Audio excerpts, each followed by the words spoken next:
Французские пожарные ведут борьбу с огнем поблизости от Марселя, на юге страны.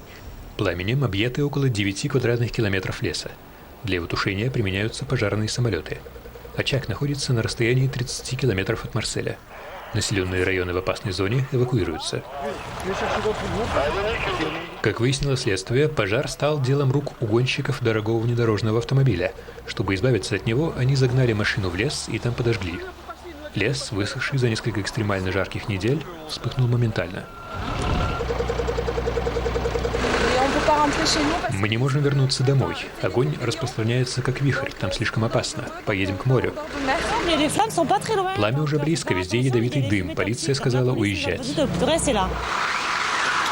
На ликвидацию стихийного бедствия брошены 750 пожарных.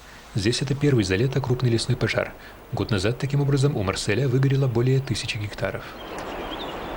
Между тем, в Португалии, поблизости от Синтры, местные пожарные успешно локализовали очередной очаг. Заповедники поблизости от мыса Рока вспыхивают из-за жары и ветра один за другим. В стране введен режим максимальной готовности к пожарной угрозе.